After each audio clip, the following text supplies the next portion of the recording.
তোমার এমনও তো হতে পারে জোহরে জানাজা।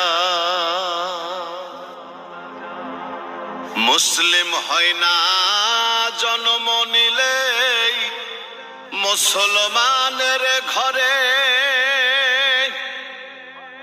কাফের মুমিন তফাতটা হয় সালাতের উপরে। হে